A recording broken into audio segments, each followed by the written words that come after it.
Dadi hikmah ngaji niku, hikmah ngaji malih niku sing penting ben dadi wong genah. Mergo ning akhir zaman akeh wong ora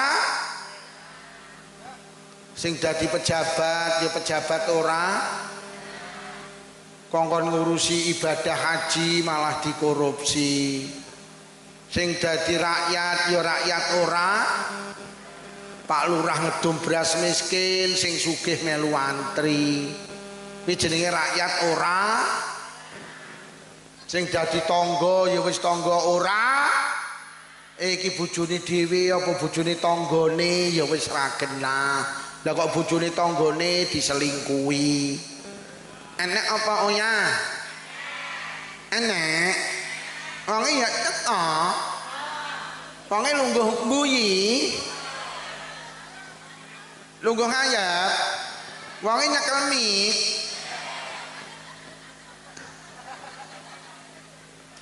Lho nggih saiki akeh wong ora sing dadi mara-tuwa ora ning ndi yang ngrasani mantune. Ya Allah yo mantuku sing kere iki cetile. Dia apa-apa dilebokne kamar, dia apa-apa dipangan ning kamar. Aku lho dadi maratuwane 10 tahun, rong tau pisan itu kok ning kacang atom. Mantuku ki cetile. Ndelok cetil ya ora godak masak, jenenge tak kongkon jangan. Bumbu tak cepaki jangan ora ngalor, ora ngidul. Anyep jejeb. Pokok mantuku sing kare iki pintere manak tok. Jenenge anak pitu lho kabeh kesundulan. Apa ora mbahe sing jeleput ngene iki. Enek apa ora maratuwa tukang ngrasani mantu kok komplit kok kene iki. Kuwi jenenge maratuwa ora gen mantune ya ora genah pisan. Mbak sampean dirasani karo maratuwamu jere kowe mantu cetil. Wah, maratuwa ora nyawang gitoke. Asih sing cetil maratuwa ki lho. Aku dari mantune 10 tahun yurungokno, urung tau pisan itu kok kathok. Padahal maratuwa lek kadung panen pari ki tontonan. Lah jene ngelokne awakmu lha mbuh maratuwa ku lak sing cetil kowe tak critani ya Mbak, tapi tenan aja kok omongne sapa-sapa iki nyata iki. Maratuwa ku dik kapan ngising metu lomboke lho jukuk neh. Lho anjene lha mbuh ngono kuwi awakmu dilokne dhewe ra godak masak. Ya Allah. Bendina ku lho sing masak aku. Lah dekne maratuwamu ngono ya mbuh saya tuwek saya nyocrot. Yo. Pokoke yo teko. Ketoke kudu ngabang ketoke. Sing kudu ngabang ning emperan kae batin cangkemmu no.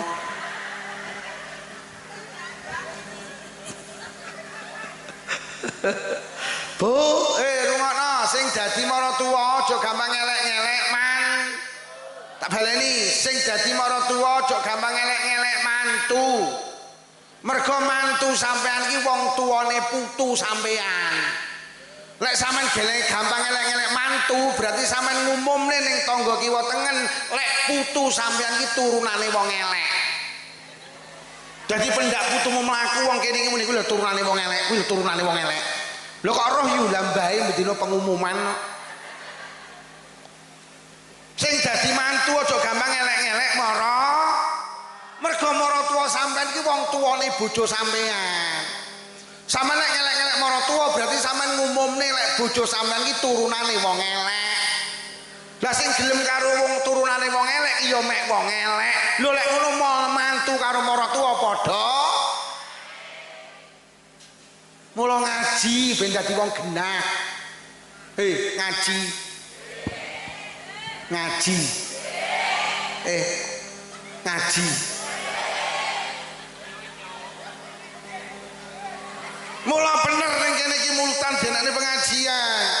Mula nek ulama sing dawuh manusa iki lek pengin dadi wong apik, dieling-eling syaraté 3. Siji kudu sregep ngaji. Lek enek wong ngaku-ngaku apik, ngaku-ngaku beneh tapi gak sregep ngaji, rungokno. Kuwi engko mek apik rumangsane, kuwi engko mek beneh rumangsane. Tak ibaratnya enek wong wedok mlebu guwa. Teko guwa beleng peteng dedet terus enek suara ngeong. Metu teko guwa langsung cerita, "Ya Allah yu, aku meneng jero guwa kaget petukku cing." Wong sing kedua mlebu beleng. Teko tengah gua peteng dedet enek suara ngeong. Karena wong sing kedua nggo lampu senter. Akhirnya sing muni ngeong disenteri mak. Biar ya Allah yu kowe mau tanggit kucing. Lah tibane sapa yutun ngising ning jero gua. Metu teko gua langsung cerita, "Ya Allah, aku mau ning jero gua kaget tanggit kucing tibane yu."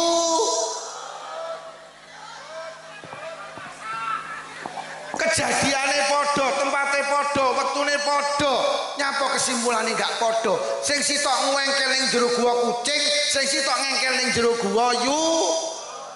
Sing ngengkel kucing ya ngengkel. Lho apa kupingku ora iso bedakne? Lek kae mau jelas suarane kucing ngengkel. Sing sitok ya ngeyel, kowe kok ngeyel to. Wong iki lho dodok. Tak senteri, yu sing muni meyong makmu, heeh. Wong aku lho tak senteri ketok katoke ping kok.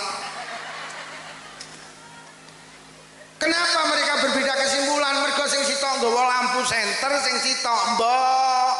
Kuwi lho yu. Kanjeng Nabi dawuh al ilmu nurun, ngaji iki lampu senter.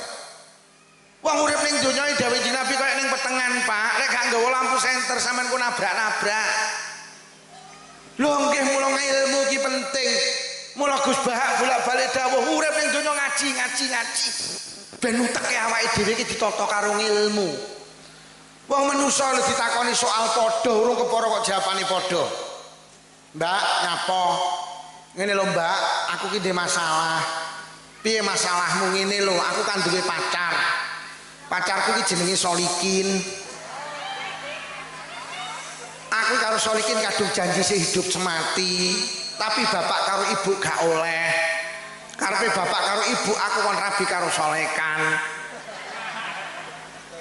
Lek cara pendapatmu piye Mbak? Lek cara aku lho, zaman saiki duduk zaman Siti Nurbaya, saiki zamane Siti Badriah.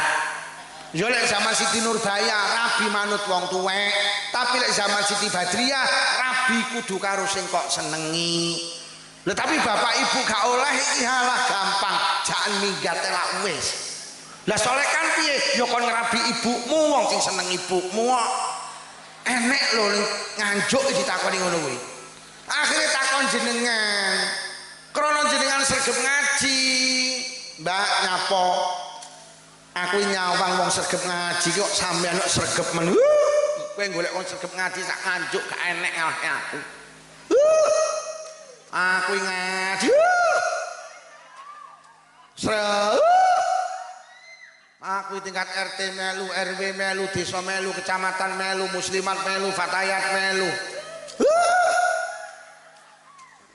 Ora nek wong sregep ngaji ora pamer, piye masalahmu ngene lho, Mbak. Aku kan duwe pacarku iki jenenge Solikin. Kadung janji sehidup semati, tapi bapak karo ibu gak oleh. Karepe bapak karo ibu aku kon rabi karo Solekan. Lek cara pendapatmu piye? Lek cara aku lho, lek cara aku manut bapak ibumu. Loh, lho kok ngono, Mbak? Mergo Kanjeng Nabi dawuh, ridallah fi ridal walidain wa suhtullah fi suhtil walidain. Ridane Allah ki didelehna ridane wong tuamu. Murkane Allah didelehna murkane wong tuamu. Kowe rabi karo Solikin wis seneng gitu. Lek wong tuamu gak lilo, Allah melu gak lilo. Tak jamin rumah tanggamu gak barokah. Kowe rabi karo Solekan kowe gak seneng, tapi wong tuamu lilo, Allah melu. Lho. Dadi piye Mbak rabi karo Solekan ya? Rabi karo Solekan. Lho tapi Solekan iku lho Mbak orang ganteng, gantengan Solikin. Halah, ganteng karo ora ki masalah lampu. Angger lampune kok pateni Solikin karo Solekan po.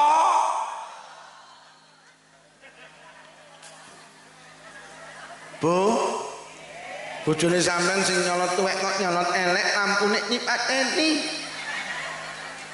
Ya, kok nyolot temen to ya. Lampune tak pateni yo ya. Siji ngongkon rabi karo Solikin berdasarkan zaman, siji ngongkon rabi karo soleh kan berdasarkan pemahaman ilmu koyok ngene iki lho yo. Mula ngaji ki ganjarane gede. Talabul ilmi sa'atan khairum min qiyami lailatin.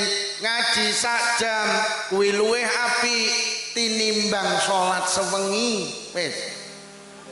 Do tenan sampean ngaji niki sampean niati krana Allah. Aku tak ning teko pengajian lah tak niati golek ilmu krana Allah. Kuwi luwih apik tinimbang jenengan salat mulai maghrib sampai subuh. Sapa sing tau salat sewengi ngaji tak tukane vario. Sing ngomong rong tau kok. Lho nggih. Kanjeng Nabi sampe dawuh, nalikane aku ketekanan dina, ning dina ki aku kok gak ngaji blas, pala buri kabeh. Mongko uripku gak enek barokahe. Kanjeng Nabi ki nilai hidup barokah, nilai hidup itu baik. Ukurane sedina iku ngaji apa ora? Kok 24 jam niku jenengan ngaji, maka menurut Kanjeng Nabi urip jenengan ki sedina ki apik, barokah. Bahkan itu hadis didawuh nih, inna lillahi malaikatan sayaratan fadlan. Allah ki duwe malaikat, sing malaikat ki bendina mlaku-mlaku. Nalikane teng bumi niki enek majelis zikir, majelis pengajian, majelis thalabul ilmi, malaikat iku mandang. Jadi demi Allah teng mriki niki di kanan kiri kula panjenengan ada malaikat yang turun dari langit. Hadir teng majelis pengajian. Nalikane pengajian iki mangke bubar, malaikat bubar munggah nang langit. Nalikane jenengan kondur teng dalem panjenengan, malaikat melu kondur teng langit. Akhire panggih kalih Allah ditanya, ya malaikati min aina jitum? Malaikatku teko ngendi awakmu kabeh? Kula niki wau saking Tunggul Rejo Gusti. Enek apa? Masya Allah. Enten majelis sing ngegungni Rasul panjenengan, enten majelis sholawatan, enten majelis ilmu mulyakni panjenengan, ngegungni panjenengan. Sing teko akeh kuwatah Gusti. Pak Lurah teko duka. Teko apa ya wonge? Pak Lurah teko apa ya? Oh ya. Mau tak takoni dhewe oh ya. Ora lo malaikat kok ning Tunggul Rejo enek pengajian, enek sholawatan, enek majelis ilmu, gek jirimu sing teko akeh wong sakmono kae lho gelem teko nang pengajian iki sing dipingine apa? Lah kok malaikat jawab jannatuka ya Rabb, sing dipingini swarga panjenengan. Bu, iki mumpung malaikat durung munggah tak ikrarne. Jenengan pengen swarga napa mboten? Golek malaikat munggahi ben genah. Ki pengen swarga apa ora? Pak, pengen swarga napa mboten? Wis muni pengine senajan awake dhewe iki ora pantes. Loh, wong sing mlebu swarga ki wong sing demen karo Allah lho. Jenengan kalih Allah demen Bu nggih? Kalih Allah suweneng. Ya Allah, jajal wong senengan perlu dibuktikan toh. Nenek bocah lanang karo cah wedok muni I love you, tapi nukokne pulsa ora tau, bohong kuwi. Sampeyan kok muni demen kali Allah jujur teng dalem panjenengan, bar maghrib suara TV karo suara ngaji kata pundi? Bar maghrib anak malaikat jujur. Bar maghrib suara TV karo suara ngaji kata ngisi pulsa karo ngisi kotak amal sregep pundi? Maca WhatsApp karo maca Quran sregep. Kamar sholatan karo kamar tamu apik endi? Lho jarene demen Allah. Kamar salatan saleh mburi dhewe cedheke kandang sapi. Ya Allah, gek misteri dipatrah ora di keramik. Gek lampune dop 5 watt. Gek nasibe kamar salatane kamar paling apes ning kono nek centelane sing dicentelne kaandrok BH kathok. Sampeyan nyentele kathok ning kamar tamu wani apa ora? Tapi lek ning kamar salatan wani apa ora? Wani. Anake mrene, "Bu, nyapa? Karake pun garing lho salah pundi?" "Kamar salatan." "Bu, klambine pun garing salah pundi?" Kamar paling apa sih kamar sing digawe ibadah nang Allah. Lek awake dhewe cinta nang Allah, kamar salatan iki mestine ndak-ndake padha karo kamar ta. Karena di situ panjenengan berkomunikasi karo Allah. Rukuwe karo klambine akeh endi? Rukuwe mek sitok. Lagi jamuren. Heeh, ki ora tau diumbah to. Nek arep gawe mek digebas-gebas ning ngene tok to. Ngono kok ngaku demen Allah. Pak, sampean terus ngaku demen Allah. Jujur sama nek budal Jumatan ning sak panjenengan nek dhuwit 4 lembar, sing sak lembar 100.000, sak lembar 50.000, sak lembar 20.000, sak lembar 1.000 sing dilebokne kotak amal. Ngono jere ngaku demen Gusti. Aja pisan-pisan lebokne dhuwit 1.000 ning kotak amal rukokno. Mergo dhuwit 1.000 gambare pati murah nggawa pedang. Wong nggawa pedang aja dijak ning masjid, jak ning Tegalan lho. Sing dijak ning masjid iki sing kumplukan Pak Karno karo Pak Hatta 100. Mula dhuwit 100.000 digambari wong kumplukan iki karepe kon ngejak ning masjid. Lah wong kene malah sing dilebokne masjid sing nggawa pedang.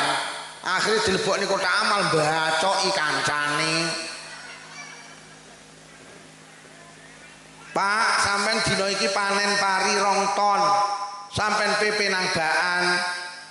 Mulai jam 7 isuk sampai jam 12 awan iki panas. Gabahe sampean jekeri. Saking kesele jam 12 gletak keturon. Tangi-tangi jam 2:30 atik durung zuhuran metu ka omah lah kok mendung weteng arep udan ge urung salat zuhur. Lek ditinggal salat zuhur gabahe kudanan, lek ditinggal ngentasi gabah zuhurane sing ucul. Ngentasi gabah apa zuhuran? Wong gabahe karo pangerane diapot gabahe ya. Wong anake iki muni ngene, "Ya, zuhuran sik, cangkemmu kenyek tak tapuk pisan. Gabah iki lho kudanan, gabah iki lho." Nggih napa nggih. Awake dhewe iki ngomong nih pantes ora pantes iki jane pah ora pantes. Apa meneh ngapunten ora saged lho iki ngaji. Apa meneh wong wedok lek kon mlebu swarga kaya enggak pantes. Kanjeng Nabi iki nate mikraj roh swarga, roh neraka. Nalikane roh neraka Kanjeng Nabi lek kok kaget, mudhun kok mikraj dawuh inna aksara ahlinar an-nisa. Lah kok tibane ning neraka ki isine wong sing akeh wong. Padahal lek ngomong nih pengajian sing sregep wong wedok, ngomong nih yasinan sing akeh wong, ngomong nih jamaah sing sregep wong. Lho tenan wong wedok iki yasinan 2 jam iki lho urung mari. Wong lanang 15 menit bar. Lho lek ngomong ning ibadah sregep wong wedok. Protes lho Nabi tenggen kula ki wong sing sregep ibadah ki wong wedok. Kok malah sing kathah mlebu neraka napa penyebabe Kanjeng Nabi? Loro, siji wong wedok gak pinter njaga lisan. Wong wedok kakean komen, kakean cang, senengane ngrasa. Apa tenan tau dibuktekne nek wong lanang karo wong wedok? Wong lanang 10 didepi jajan sak piring, wong wedok 10 didepi jajan sak piring. Apa pancen tenan wong wedok iki kakean komentar. Wong wedok 10 iki didepi jajan sak piring, lagi nyekel tok iki wis ngrasani. Kok gak gelem mekar ya. Ngono nyaut, ya ngono kuwi lek tepunge duduk cakra. Kono nyaut, ora mergo tepunge, mergo kuwi lek nguleni karo banyu adem. Jajal lek karo banyu panas mulai mekar. Lagi nyekel tok sing ngrasani jajan wong telu. Akhirnya kono lek sing nyakot, lho kok rasane meh ndak patek legi. Kono muni ya ngono kuwi lek gulane sing putih. Jajal lek gulane sing buluk lak legi. Kono nyadelah mosok lali, yutun ora ya cetile Mas. Ngakot jajan iki kok wong 6 to sing rasani.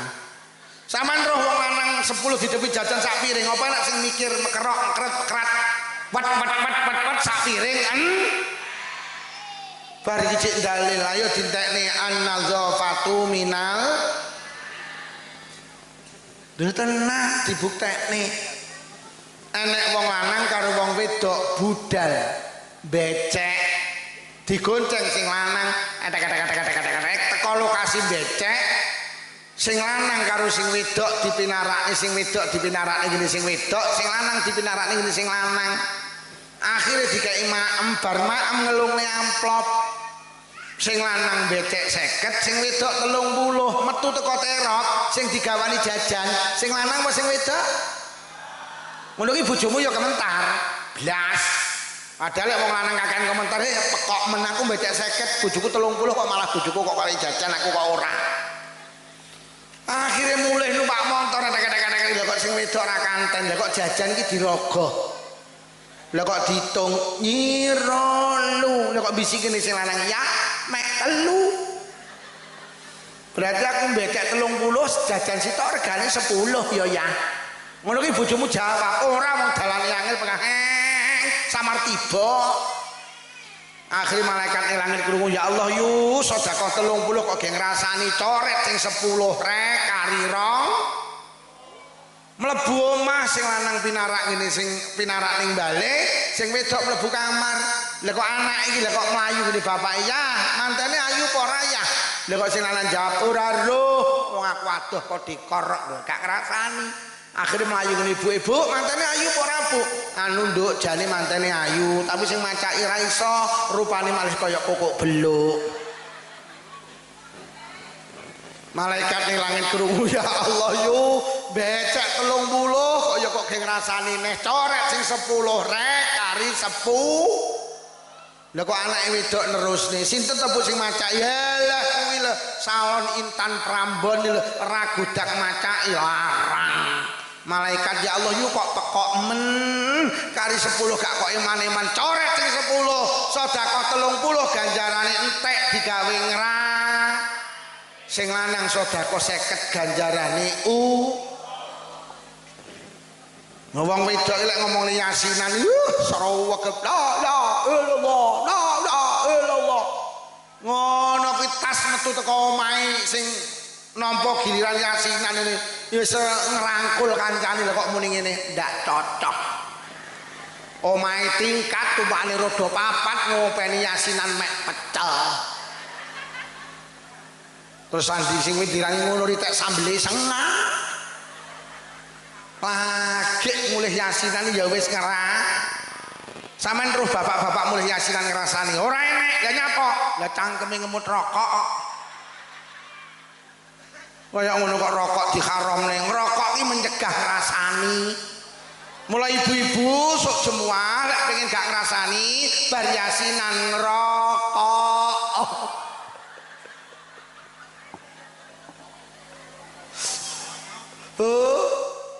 wong wedok iki pinter nglumpukne banyu tapi gak sadar lek timbone wis mulai saiki jaga lisan weh jaga lisan sama nek jagoan wong 5 ning emperan mau ning ngomong ning anak ngomong ning penggawean kok moro-moro enek sing sitok arep ngrasani tulung kancane ndang bengok sing banter Assalamualaikum warahmatullahi wabarakatuh. Ibu-ibu anggota rasan-rasan, monggo sareng-sareng rasan-rasan kita buka kanthi waosan Al-Fatihah.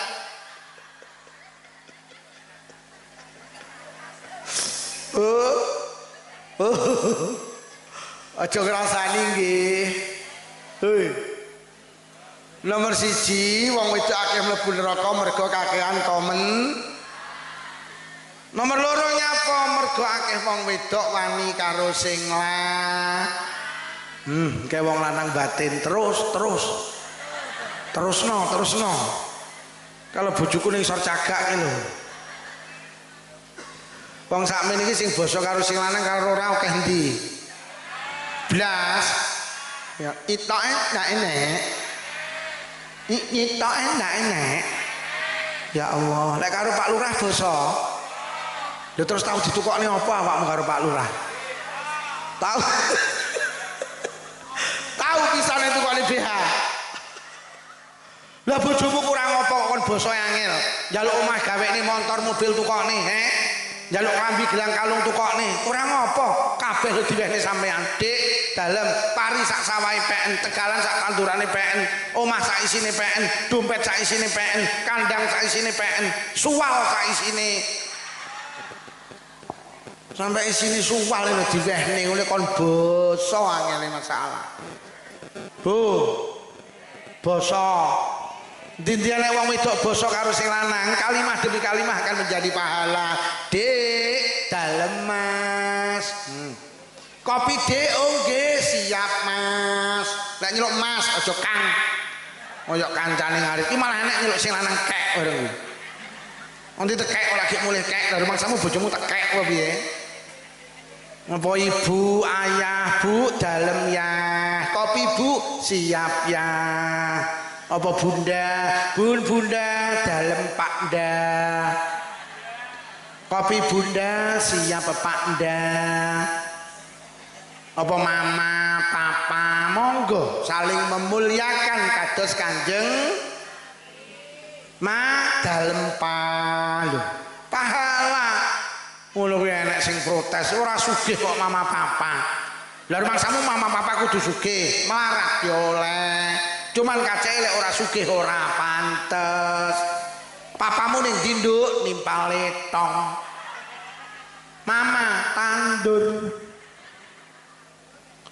Apa abah karo Umi? Monggo Umi dalem bah. Kopi mi nggih siap bah. Enek sing protes ora kiai kok abah karo Umi. Lah rumahmu abah karo Umi kudu kiai, wong biasa ya oleh. Cuman lek ora kiai ora pantes. Abahmu ning dinduk, abah tasih otok. Lah Umi nika ngrekap togel. Bu, basa nggih. Wong wedok salihah iki siji tandane basa. Nomor loro tak peseni lek metu ka omah pamit. Aja pisan-pisan nek wong wedok metu ka omah gak pamit karo sing lanang, sampean perjalanane kehilangan berkah. Ndi-ndi nek wong wedok metu ra pamit sing lanang, Allah gak lilo. Pamit.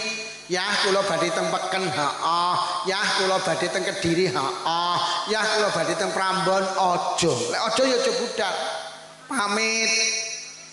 Aja kaya wong saiki ratek gelem pamit iki mergo ninggal memean. Mosok ninggal memean ya mendung-mendung apor ning pasar. Awas lek kudanan tak tunjuk ndasmu ya. Nomor loro metune kudu Nomor telu lek enek apa-apa but sing lanang delen ngarep. Mergo bojone sampean ke pemimpin, sampean gak boleh ngatur diri panjenengan sendiri, harus diatur karo pemimpin. Mbak, sida nderek rekreasi apa ora? Jawab sampean ini, "Sik, tak matur bapake Cacah. Lek karo bapake Cacah pareng aku nderek, lek ora ya ora." Mbak, sida nderek arisan apa ora?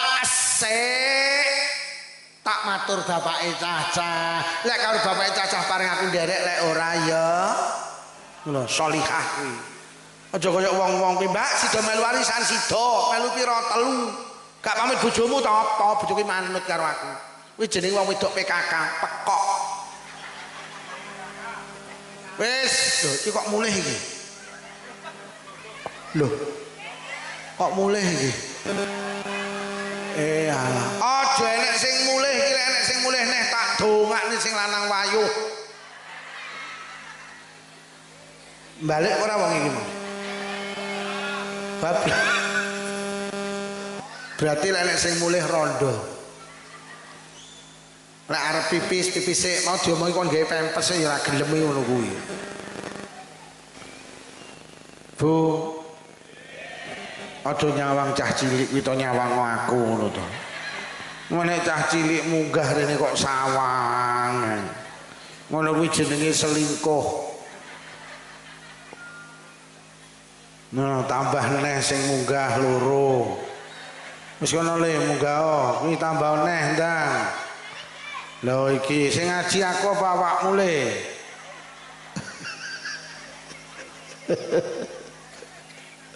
Awas alon-alon. Wis mudhun kabeh, aku mau kok ya ora nggo dhuwit to lele. Nggawa ya ora tak sangoni.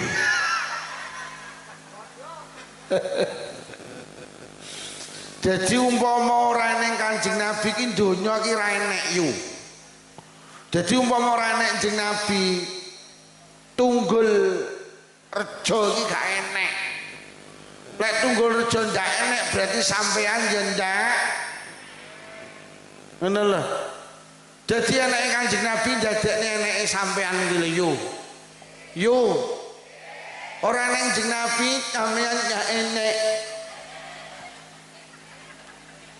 Mula nikmat sing paling agung ki nikmat lahire Kanjeng. Lah setiap nikmat itu kita diperintahkan untuk bersyukur.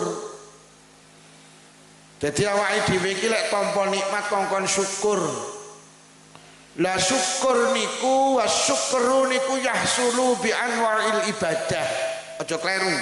Syukur kuwi kudu wujud bentuk ibadah. Ngono lho.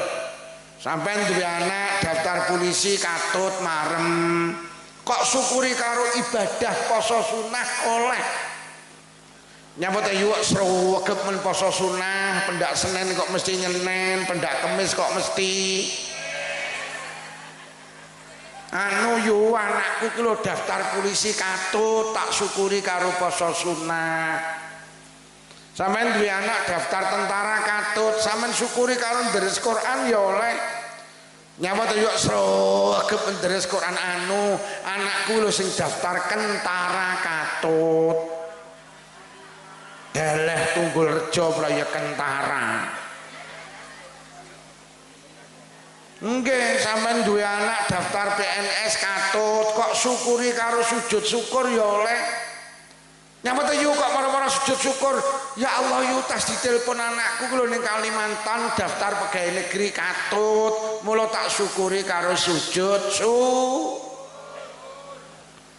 Lah cuman rata-rata wong desa niku ki sing tak omongni wong desa lho. Tunggul Rejo desa apa kutha?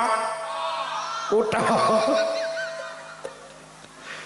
Cuman wong desa ki senengane lek syukur diwujudne karo selamat. Duwe bojo meteng 3 sasi marem disyukuri karo ngetokne sedekah jenenge telonan. Wetenge tambah gedhi 7 sasi marem disyukuri karo ngetokne sedekah jenenge anake lahir sehat marem disyukuri karo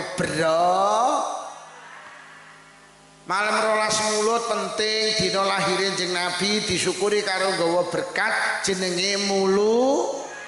Malam 17 Rejab malam temurune perintah salat marem iki nikmat disyukuri karo nggawa berkat nang masjid nang musala jenenge Rejab.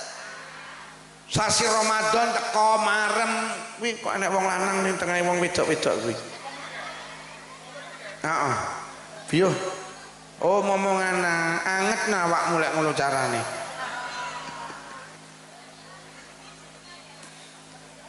Bulan Ramadan ki mulya agung sapa sing marem tekane Ramadan haram mlebu neraka.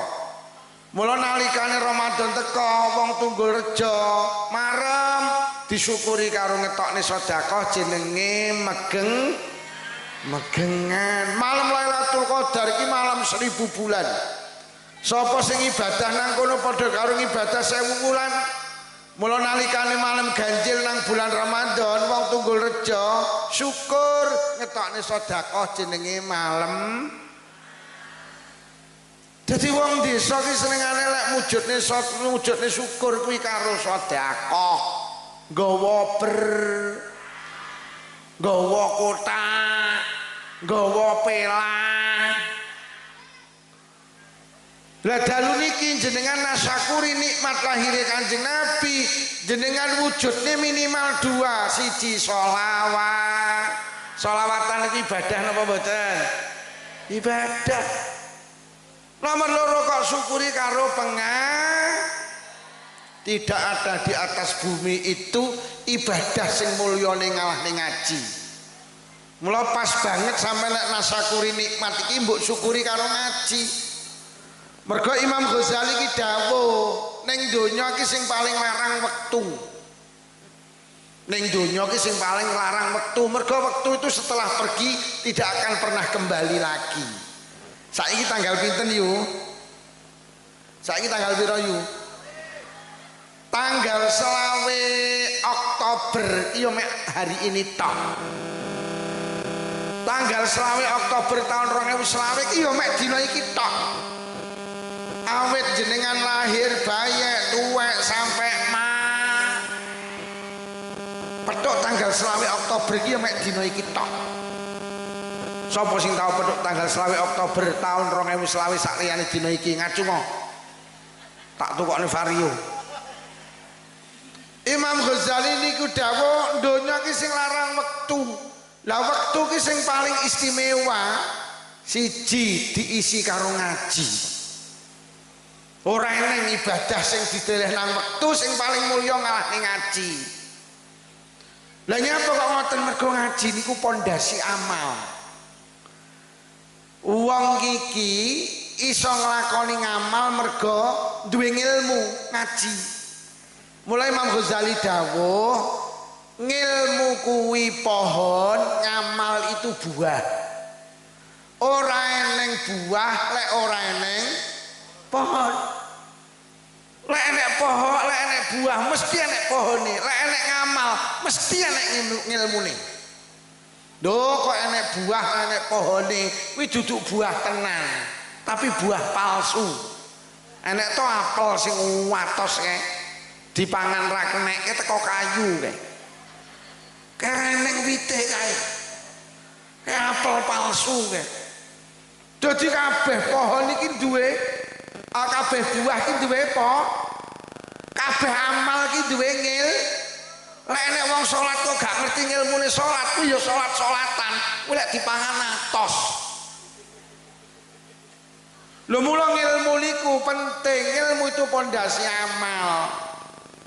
Amal kula karo panjenengan berkualitas apa ndak niku didhisiki ilmu.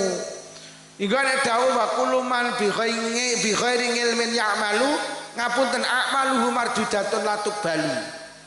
Dindiane wong nglakoni ngamal kebaikan utawa ngibadah kok ora didhisiki ilmu ngapunten ngamale niku ditolak. Lho lek ngono donya ki sing paling larang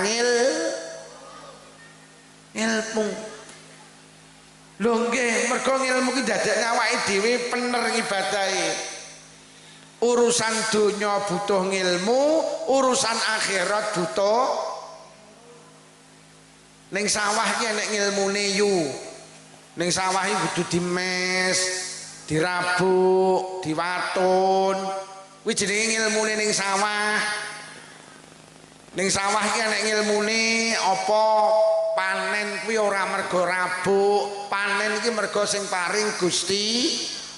Lho kuwi jenenge ngilmune wong nandur. Sampeyan aja ndek keyakinan, lek ora tak rabuk ra panen. Lho. Lho kok sing manekne jenenge ra. Lho iki bahaya. Sing marak sing paring panen niku Allah napa rabuk. Mergo akeh sawah akeh pari ra dirabuk ya ora apa. Enek sing ora dirabuk malah enek. Kabeh ki Allah. Bu. Sampeyan BAB iki sing marakne metu ngeden apa Allah? Wong BAB iki lho sing ngetokne ngeden apa Allah? Nyatane enek ngeden ra metu, enek sing ora ngeden metu kok. Enek to ora metu-metu. Malah sing diempet iki malah brojol. Nggih napa nggih? Lho niku jenenge ilmu. Wong butuh ngaji mergo nyapa ngaji niku marakne wedi karo Allah. Innama yakhsyallaha min ibadihil ulama. Wong sing duwe wedi karo Allah ki mek wong sing duwe ilmu. Nyambut awake dhewe iki ra wedi karo Allah mergo gak duwe wong lek dhewe ilmu wedi karo Allah yo. Lah piye yo arep ngentit ngono iki yo ora wani kok mergo duwe ilmu kok. Wong Kanjeng Nabi ki tau cerita Nabi Isa niku nate liwat kuburan. Mbasa noleh ning kuburan ki roh ning kuburan iki nek wong disiksa. Akhire karo Nabi Isa ditakoni ya rajul man anta he wong lanang sapa awakmu? Wis pirang taun kowe disiksa nang alam kubur. Akhire wong ning kuburan muni kula niki disiksa awit mati sampai sakniki dereng beres Nabi Isa. Lha terus apa salahmu? Anu Nabi Isa nalikane kula urip ning donya pendamelan kula biyen buruh mikul kayu. Tangga kula ki lek golek kayu nang alas niku kula beto wangsul kula pikulne terus kula diongkosi. Suatu hari tangga kula ngongkon kula mikulne kayu teng desa sebelah. Kula pikul kula terni lah kok desane waduh urung teko lokasi weteng kula luwe akhire menggok warung tuku sego iwak. Mari mangan sego iwak teng untu kula ki enek slilite. Kula dingak-dinguk golek tusuk gigi mboten wonten. Akhire kula mencolot metu moklek kayune tangga kula klik sak tusuk gigi kula damel ngilaki slilit bareng ngoten kula buak kula ngentit kayune tangga kula sak tusuk gigi mboten tembung 11 tahun urusan kula teng alam kubur dereng beres kayak ngene iki lho sak tusuk gigi kuwi lho ngono lho kok enek wong ngarit kok isine suket campur semangka bareng kuwi lho wong iki teko gobloke kembangan apa polos polos ki tekku ngawur ya kowe iki lho ngono ki enek lho wong Tunggul Rejo ki rewang lho kok mulih ngentit iwak to lo sak tusuk gigi ning alam kubur 11 tahun durung bek faman ya'mal mithqala dzarratin khairan yarah wa man ya'mal mithqala dzarratin syarran yarah barang apik cilik diwales barang elek cilik ya di lho sampean nek ngerti ngaji wedi yu gak wani enek to sing rewang diluk mulih karo bekem iwak enek to wonge ya teko to wonge ning isore bocah sing rekam kuwi to aku ya roh ndolek sampean ngaji bener gawe Quran uang ki lek sregep ngaji duwe wedi karo Allah lho kono enek lho wong kok korupsi triliunan lho la ilaha illallah nek rewang aja gampang ngentit dituntut karo Allah wis ora patek tandang diluk bungkusi jajan wong enek wong ning kulonku kulon nak kono to berarti wonge wadoh ning kono no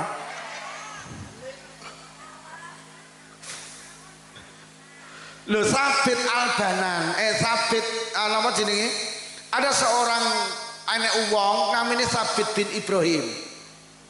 Sabit bin Ibrahim niku wong sing paling wedi karo Allah karena dia sadar nek barang cilik dituntut Allah barang gede ya dituntut mlaku-mlaku ki nemu apel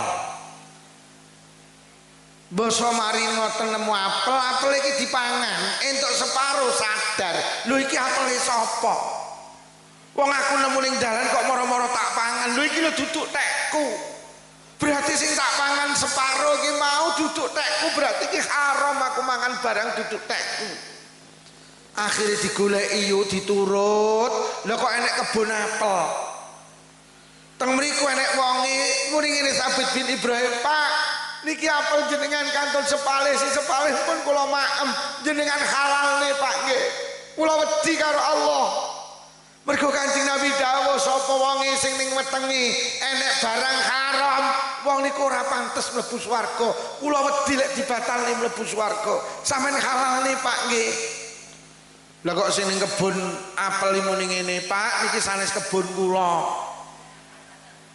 teng mriki nyambut damel Lah sing gadah sinten sing gadah tuwebeh jenengan nek mlaku mriko goleki seminggu lagi teko pundi daleme Banyuwangi jaluk alamat yo budal ning Banyuwangi Sabit bin Ibrahim pengen dihalalne apel sing separo wis dipangan gak sadar teko kono seminggu sesuai petunjuk alamat akhirnya panggih Assalamualaikum. Waalaikumsalam. Pak napa jenengan ingkang kagungan kebun apel teng Nganjuk? Nggih Pak niki apel jenengan sing sepalih pun kula maem Pak jenengan halal nih sing sepalih sing pun kula maem niki sing sepalih kula wangsul nih teng panjenengan sing duwe kebun apel batin kok enek wong Nganjuk koyok ngene iki apike iki jelas duduk wong-wongan nih lek wong-wongan mesti dipasang ning sawah iki jelas wong tenan iki akhirnya muni ngene Mas aku gelem ngalalne apel sing kok pangan syarate sitok napa Pak sampean kudu gelem ngrabi anakku wedok lek ora gelem ora bakal tak halalne sampai kapanpun krana pengen dihalalne nggih mboten napa-napa kula purun pokok jenengan halalne Mas aja amen puran-purun nih anakku ki mripate wuta anakku ki kupinge budhek anakku ki lesane bisu anakku ki ndak iso mlaku setruk Sabit bin Ibrahim batin ya Allah ya terus nah iki kok ya piye krana pengen dihalalne nggih mboten napa-napa kula nikahi rene Mas akhirnya dijawab nih angkah tukah kobil tu nikah akhirnya sah Mas kayak kamari anakku wedok mororon karena Sabit bin Ibrahim ki wong santri wis ngerti lek sing wedok bisu panggah uluk salam karena wong santri arep ketemu bojone uluk salam akhirnya ning njaba kamar assalamualaikum lah kok tekan jero kamar iki lho kok enek sing jawab waalaikumsalam lho jerene pitu nak itama akhirnya tangannya ditungne ngeten teko jaba lho kok ditampani karo sing ning jero lho jerene terus nak itu tangan akhirnya Sabit bin Ibrahim lebet teng kamar niku subhanallah lho kok tiba ning jero niku anake tiyang niku juragan apel niku lah kok ayune masyaallah akhirnya ditakoni cara sakniki Dik lho jere bapak sampean mau bisu nggih Mas bapak niku seneng gawe sindiran bisu niku maknane lesan kula niku bisu teko kemaksiatan urung tahu lambe kula tak gawe ngrasakni tangga dulur kanca urung tahu lesanku tak ge ngelokne wong urung tahu tak ge maido wong urung tahu lesan kula ki mek zikir lesan kula ki mek deres Quran bisu saka kemaksiatan mripat kula wuta niki maknane wuta saka kemaksiatan mripat kula ki nawung nyawang bapak ibu nyawang Quran bapak ibu nyawang Quran kuping kula niki budhek maknane budhek saka kemaksiatan dereng nate ngrungokne wong rasan-rasan kuping kula namung kula damel ngrungokne pengajian damel sholawatan sikil kula setruk maknane setruk saking kemaksiatan sikil kula ki mek pengajian silaturahim jamaah ning masjid urung tahu sikil kula tak ge melu karnaval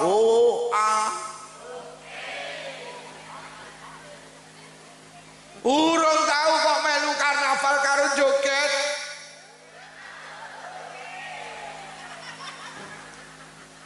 enek apa ya ning kene hu-ahuke sampeyan yo miyok sampeyan yo miyok hu-ahuke melu karnaval sok ning akhirat enek wong wedok mlebu swarga mergo nyapa enek ri ning dalan disingkrihne mergo ri ki ganggu wong liwat akhire disingkrihne akhire wong liwat penak mlebu swarga besok nang Nganjuk enek wong mlebu neraka mergo melu karnaval ganggu wong liwat. Miyok apa ya? Miyok. Maki mlebu neraka anggah miyok. Miyok hu-ahu miyok. Aja miyok. Nek mboten miyok tapi ndelok. Sami ugi sami mawon silit babi dientut. Lho Pak Lukman ora tau ndelok mboten mek nginceng. Nek nginceng kan mripate sitok dosane separuh. Aku ora tau ndelok. Akhire dirabi kali Sabit bin Ibrahim, lahirlah seorang ulama besar namanya Imam Abu Hanifah. Itu lahir dari manusia hebat, yaitu manusia yang takut dengan mergo ngaji. Tenan yo. Enek wong namine Pak Mubarok nunggoni kebun anggur melu wong sugih, penggawane nunggoni kebun anggur pirang-pirang tahun. Majikane mara Pak Mubarok dalem bos. Aku jukukno anggur sing legi, lha kok dijukukne kecut. Kecut Pak Mubarok jukukno nek sing legi kecut neh. Sampai ping 3 panggah kecut. Akhire majikane nesu kowe iki piye to Pak Mubarok? Nyambut gawe puluhan tahun nunggoni kebun anggur kok roh-roh ndi anggur sing legi ndi sing kecut. Apa awakmu rong tau ngrasani anggur kuwi? Mboten. Lah nyapa? Lah jenengan ngengken nunggoni. Jenengan ngengken nunggoni, kula yo mboten wani mundhut. Lha yo wong lek wedi karo dosa. Kon nunggoni jenang kok amen bekem jenang. Wong enek. Akhire Yai Mubarok niku rabi duwe anak jenenge Abdullah bin Mubarak, seorang ulama besar di zamannya. Wi lahir mergo sangka orang yang takut dengan Dadi hikmah ngaji niku, hikmah ngaji malih niku sing penting ben dadi wong genah. Mergo ning akhir zaman akeh wong ora sing dadi pejabat ya pejabat ora, kongkon ngurusi ibadah haji malah dikorupsi. Sing dadi rakyat ya rakyat ora, Pak Lurah ngedum beras miskin, sing sugih melu antri. Kuwi jenenge rakyat ora. Sing dadi tangga ya wis tangga ora. Iki bojone dhewe apa bojone tanggane ya wis ra genah. Lah kok bojone tanggane diselingkuhi. Enek apa oya? Enek. Wonge ya cetok. Wonge lungguh mbuyi. Lungguh ngayap. Wonge nyekel mik.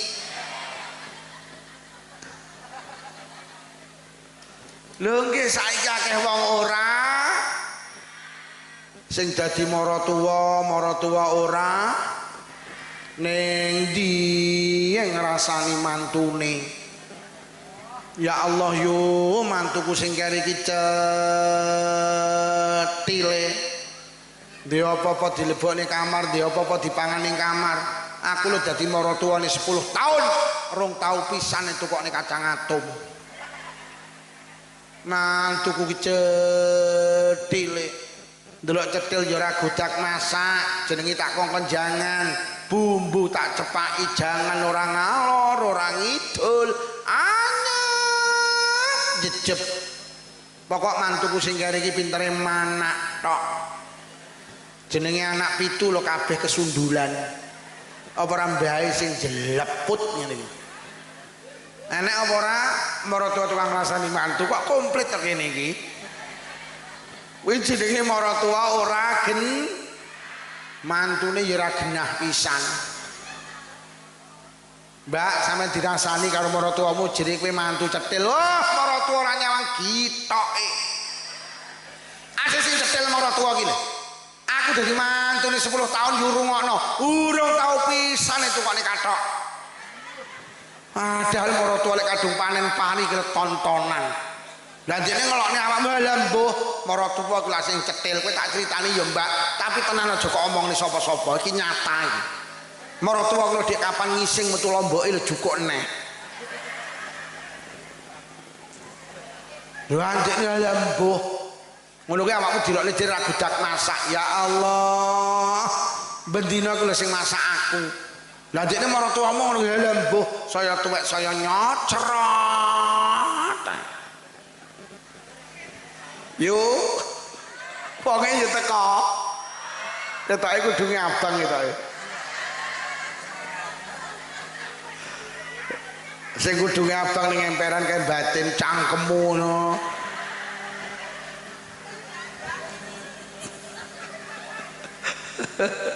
Bu, rungokno sing dadi maratuwa aja gampang elek-elek man.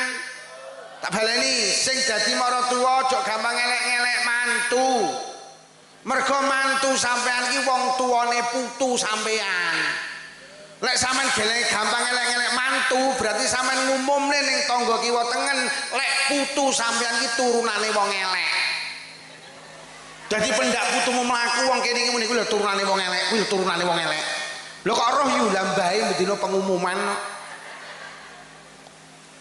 Sing dadi mantu aja gampang elek-elek mara. Mergo maratuwa sampean iki wong tuane bojo sampean. Sampeyan lek elek-elek maratuwa berarti sampean ngumumne lek bojo sampean iki turunane wong elek. Lah sing gelem karo wong turunane wong elek iya mek wong elek. Lho lek ngono mantu karo maratuwa padha. Mula ngaji ben dadi wong genah. Ngaji. Ngaji.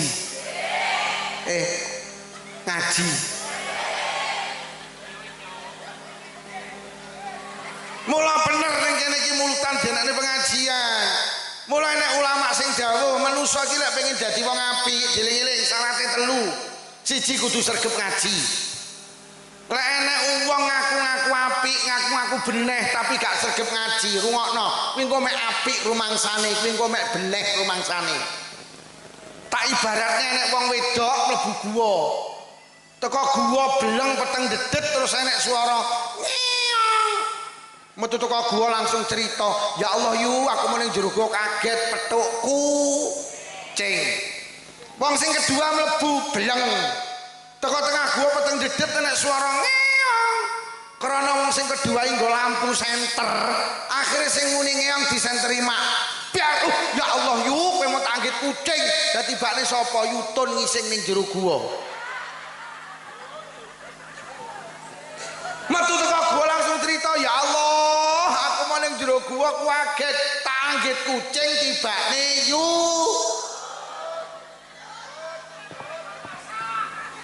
Kejadiane padha, tempate padha, wektune padha, nyapa kesimpulane gak padha. Sing sitok ngengkel ning jero gua kucing, sing sitok ngengkel ning jero gua yu. Sing ngengkel kucing ya ngengkel. Lho apa kupingku ora iso bedakne? Lek kayak mau jelas suarane kucing ngengkel. Sing sitok yo ngeyel, kowe kok ngeyel to. Wong iki lho ndodok. Tak senteri, yu sing muni meong makmu heeh. Wong aku lho tak senteri ketok katoke ping kok. Kenapa mereka berbeda kesimpulan? Mergo sing sitok nggawa lampu senter, sing sitok mbok. Kuwi lho yu. Kanjeng Nabi dawuh al ilmu nurun, ngaji iki lampu senter. Wong urip ning donya iki dawuh Nabi koyo ning petengan, Pak. Lek gak nggawa lampu senter sampean ku nabrak-nabrak. Lho nggih mula ilmu iki penting. Mula Gus Bahak bolak-balik dawuh urip ning donya ngaji. Ben uteke awake dhewe iki ditata karo ilmu. Wong manusa lho ditakoni soal padha urung kepara kok jawabane padha. Mbak, nyapa? Ngene lho, Mbak, aku ki ndek masalah. Piye masalahmu ngene lho, aku kan duwe pacar. Pacarku ki jenenge Solikin. Aku karo Solikin kadung janji sehidup semati, tapi bapak karo ibu gak oleh. Karepe bapak karo ibu aku kon rabi karo Solekan. Lek cara pendapatmu piye Mbak? Lek cara aku lho, zaman saiki duduk zaman Siti Nurbaya, saiki zamane Siti Badriah. Ya lek zaman Siti Nurbaya rabi manut wong tuwek, tapi lek zaman Siti Badriah rabi kudu karo sing kok senengi. Lha tapi bapak ibu gak oleh iki halah gampang, jangan minggat lak wis. Lah soalnya kan piye? Ya kon ngrabi ibumu wong sing seneng ibumu kok. Enek lho nganjuk ditakoni ngono kuwi. Akhirnya takon jenengan. Krana jenengan sregep ngaji. Mbak nyapo? Aku nyawang wong sregep ngaji kok sampean kok sregep men. Kowe golek wong sregep ngaji sak nganjuk gak enek ngalahke aku. Aku ngaji.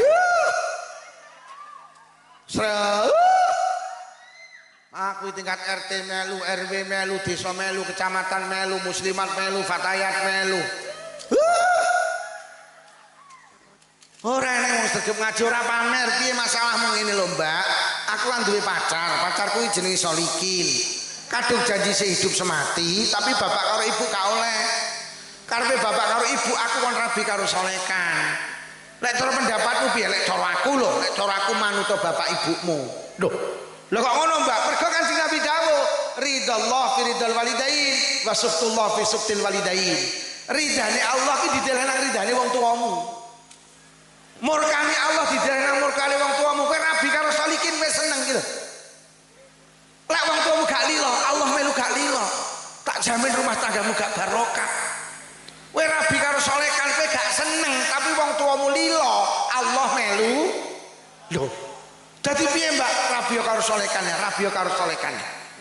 Lah tapi Solekan ku lho Mbak orang ganteng, gantengan Solikin. Halah, ganteng karo ora ki mek masalah lampu. Akhir lampune kok pateni Solikin karo Solekan po.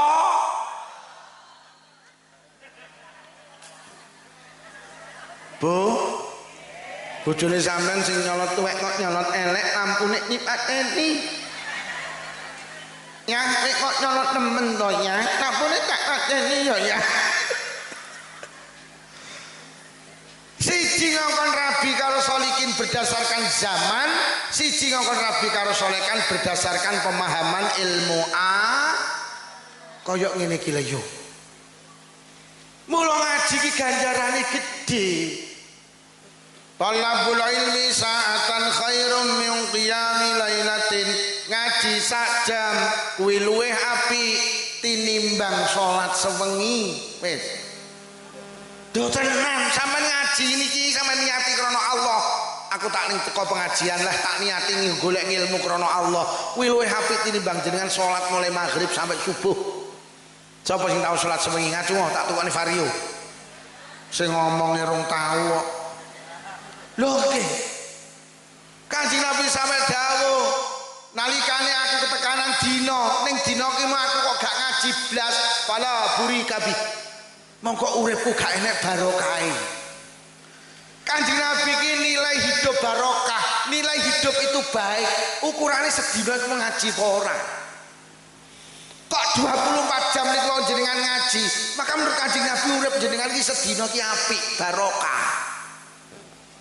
Bahkan enten hadis didhawuh nih, inna lillahi malaikatan sayaratan fadlan. Allah ki duwe malaikat, sing malaikat ki bendina mlaku-mlaku. Nalikane teng bumi niki enek majelis zikir, majelis pengajian, majelis thalabul ilmi, malaikat niku mandhap. Jadi demi Allah teng mriki niki di kanan kiri kula panjenengan ada malaikat yang turun dari langit. Hadir teng majelis pengajian. Nalikane pengajian niki mangke bubar, malaikat bubar munggah teng langit. Nalikane jenengan kondur teng dalem panjenengan, malaikat melu kondur teng langit. Akhirnya panggih kalih Allah ditanya ya malaikati min aina jitum.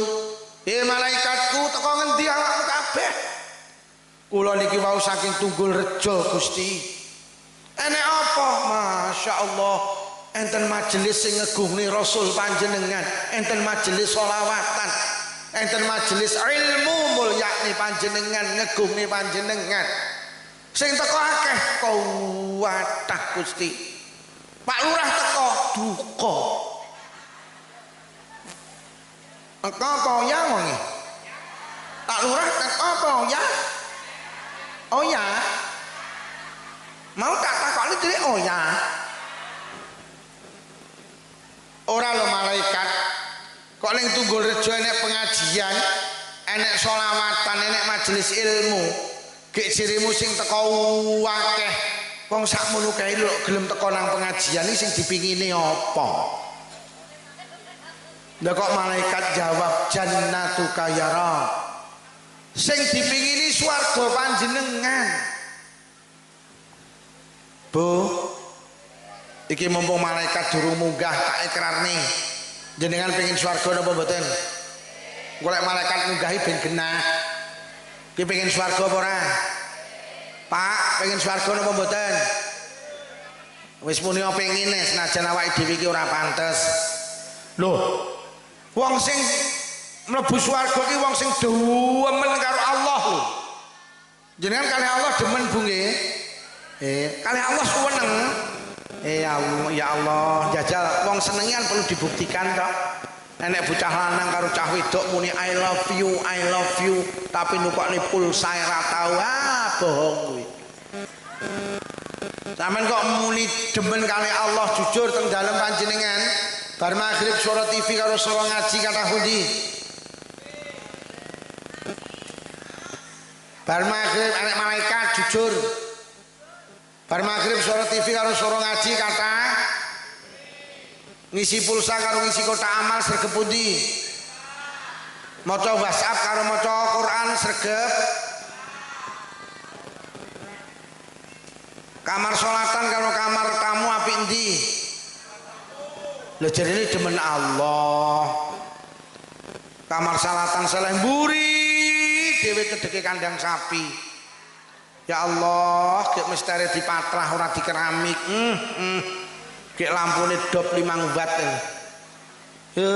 gek nasibe kamar salatane kamar paling apes ning kono nek centelane sing dicentelne kandrok BH kathok sampeyan nyentele kathok ning kamar tamu wani apa ora tapi lek ning kamar salatan wani apa ora wani anake mrene Bu nyapa karake pun garing lho salah pundi kamar salatan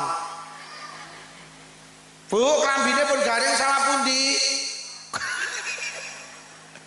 kamar paling apa sih kamar sing digawe ibadah nang Allah lek awake dhewe cinta nang Allah kamar salatan ki mestine ndak-ndake padha karo kamar ta karena di situ panjenengan berkomunikasi karo Allah rukuhe karo klambine akeh endi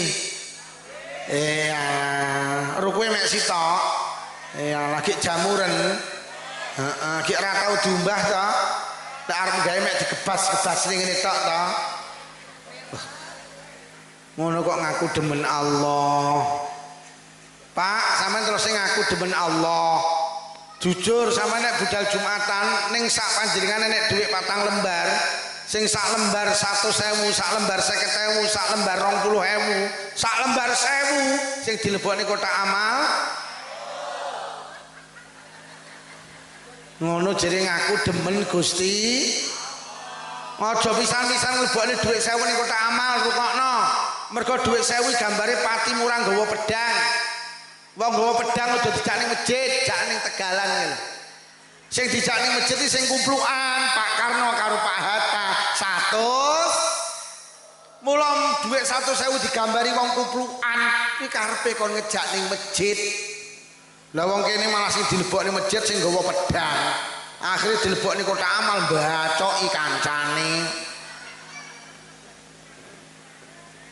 Pak sampean dina iki panen pari 2 ton sampean PP nang Baan mulai jam 7 isuk sampai jam 12 awan iki panas gabahe sampean jekeri saking kesele jam 12 gletak keturon tangi-tangi jam 2:30 atik durung zuhuran metu ka omah lah kok mendung weteng arep udan ge urung salat zuhur lek ditinggal salat zuhur gabah udanan lek ditinggal ngentasi gabah zuhurane sing ucul ngentasi gabah apa zuhuran Wong gabahe karo pangerane diapot gabahe ya. Wong anake iki muni ngene, "Ya, zuhuran sik, cangkemmu kenyek tak tapuk pisan." Gabahe iki lho kudanan, gabahe iki lho. Nggih napa nggih. Awake dhewe iki ngomong nih pantes ora pantes iki jane pah ora pantes. Apa meneh ngapunten ora saged lho iki ngaji. Apa meneh wong wedok lek kon mlebu swarga kaya enggak pantes lho. Jeneng Nabi iki nate mikraj roh swarga, roh neraka. Nalikane roh neraka Kanjeng Nabi lek kok kaget, mudhun kok mikraj dawuh inna aksara ahlinar an-nisa. Lah kok tibane ning neraka ki isine wong sing akeh wong. Padahal lek ngomong nih pengajian sing sregep wong wedok, ngomong nih yasinan sing akeh wong. Ngomong nih jamaah sing sregep wong. Lho tenan wong wedok lek yasinan 2 jam lho urung mari. Wong lanang 15 menit bar. Lho lek ngomong ning ibadah sregep wong wedok. Protes lho Nabi tenggen kula ki wong sing sregep ibadah ki wong wedok. Kok malah sing kathah mlebu neraka napa penyebabe Kanjeng Nabi? Loro, siji wong wedok gak pinter njaga lisan. Wong wedok kakean komen, kakean cang, senengane ngrasa. Apa tenan tau dibuktekne nek wong lanang karo wong wedok? Wong lanang 10 didepi jajan sak piring, wong wedok 10 didepi jajan sak piring. Apa pancen tenan wong wedok iki kakean komentar. Wong wedok 10 lho didepi jajan sak piring, lagi nyekel tok lho wis ngrasani. Kok gak gelem mekar ya. Ngono nyaut, ya ngono kuwi lek tepunge duduk cakra. Kono nyaut, ora mergo tepunge, mergo kuwi lek nguleni karo banyu adem. Jajal lek karo banyu panas mulai mekar. Lagi nyekel tok sing ngrasani jajan wong telu. Akhirnya kono lek sing nyakot, lho kok ngrasani neh ndak patek legi. Kono muni ya ngono kuwi lek gulane sing putih. Jajal lek gulane sing buluk lak legi. Kono nyaut lah mosok lali, yutun ora ya cetile masa. Nyakot jajan iki lho kok wong 6 to sing ngrasani. Saman roh wong lanang 10 didepi jajan sak piring, apa nek sing mikir mekerok kret wat sak piring bar iki cek dalil ayo dintekne an-nazafatu minal. Lho tenan dibuktekne enek wong lanang karo wong wedok budal becek digonceng sing lanang teko lokasi becek. Sing lanang karo sing wedok dipinarakne sing wedok dipinarakne ngene sing wedok, sing lanang dipinarakne ngene sing lanang. Akhire dikeki maem bar maem ngelungne amplop. Sing lanang becek 50, sing wedok 30, metu teko terok sing digawani jajan, sing lanang apa sing wedok? Ngono ki bojomu ya komentar. Blas. Padahal wong lanang kakean komentar pekok men aku becek 50, bojoku 30 kok malah bojoku kok kali jajan aku kok ora. Akhirnya mulai numpak motor kadang-kadang lho kok sing wedok ora kanten, lho kok jajan iki dirogoh. Lho kok diitung nyiro lu, lho kok bisikine sing lanang ya mek 3. Berarti aku mbekek 30 jajan sitok regane 10 ya. Ngono ki bojomu jawab, ora wong dalane angel pengaheng samar tiba. Akhirnya malaikat langit krungu, ya Allah yu sedekah 30 kok geng ngrasani coret sing 10 rek kari rong. Mlebu omah sing lanang pinarak ngene sing pinarak ning balik, sing wedok mlebu kamar. Lah kok anak iki lah kok mlayu ngene bapak ya, mantene ayu apa ora ya?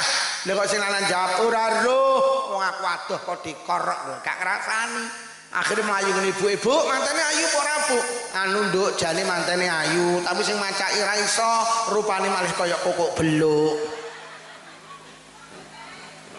Malaikat ning langit krungu, ya Allah yu, becek 30 kok ya kok geng rasani neh coret sing 10 rek kari 10.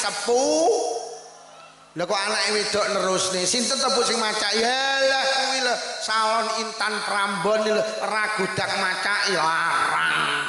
malaikat ya Allah yuk kok tekok men kari 10 gak kok iman-iman coret sing 10 sedekah 30 ganjarane entek digawe ngrah sing lanang sedekah 50 ganjarane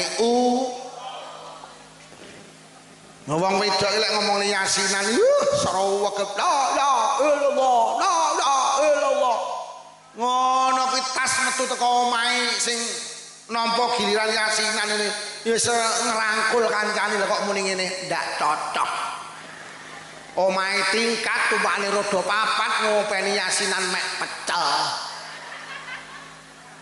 terus sandi sing wis dirangi ngono ritek sambele sengah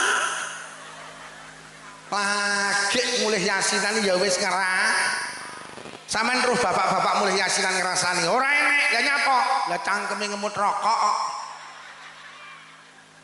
kaya ngono kok rokok diharamne ngrokok iki mencegah ngrasani mulai ibu-ibu sok semua lek pengen gak ngrasani bar yasinan ngrokok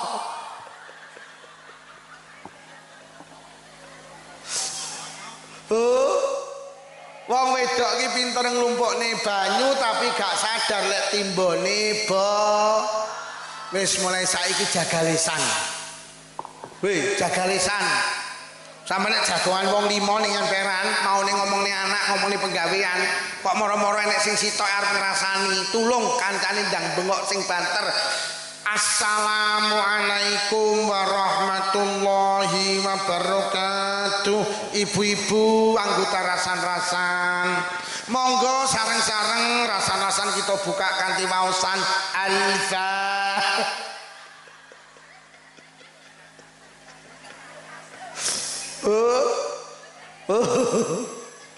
aja ngrasani nggih. Nomor 1 wong wedok akeh mlebu neraka mergo kakehan komen. Nomor 2 nyapa mergo akeh wong wedok wani karo sing lah. Kayak wong lanang batin terusno.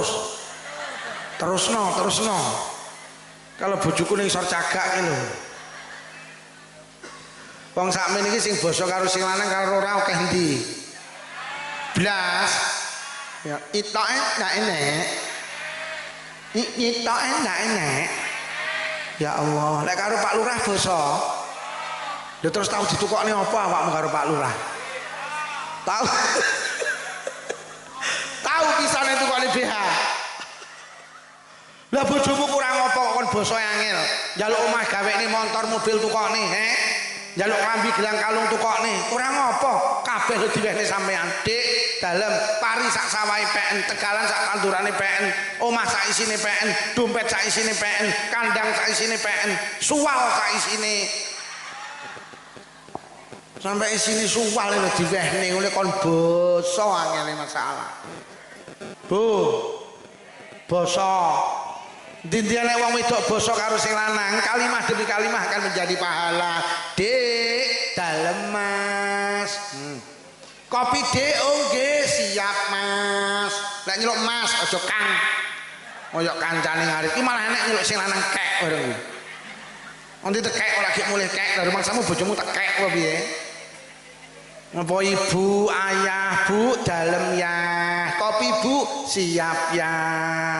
Apa bunda, bunda, dalem pak da. Kopi bunda, siap pak da. Apa mama, papa, monggo saling memuliakan kados Kanjeng dalem palu. Pahala. Ngono kuwi enek sing protes, ora sugih kok mama papa. Lah rumangsamu mama papa kudu sugih, melarat yo oleh. Cuman kacake lek ora sugih ora pantes. Papamu ning dinduk nimpal letong. Mama tandur. Apa abah karo Umi? Monggo Umi dalem bah. Kopi mi nggih siap bah. Enek sing protes ora kiai kok abah karo Umi. Lha rumahmu abah karo Umi kudu kiai, wong biasa ya oleh. Cuman lek ora kiai ora pantes. Abahmu ning dinduk, abah tasih otuk. Lah Umi iki kok ngrekap togel. Bu, basa nggih. Wong wedok salihah iki siji tandane basa. Nomor loro tak peseni lek metu ka omah pamit. Aja pisan-pisan nek wong wedok metu ka omah gak pamit karo sing lanang, sampean perjalane kehilangan berkah. Endi nek wong wedok metu ra pamit sing lanang, Allah gak lilo. Pamit.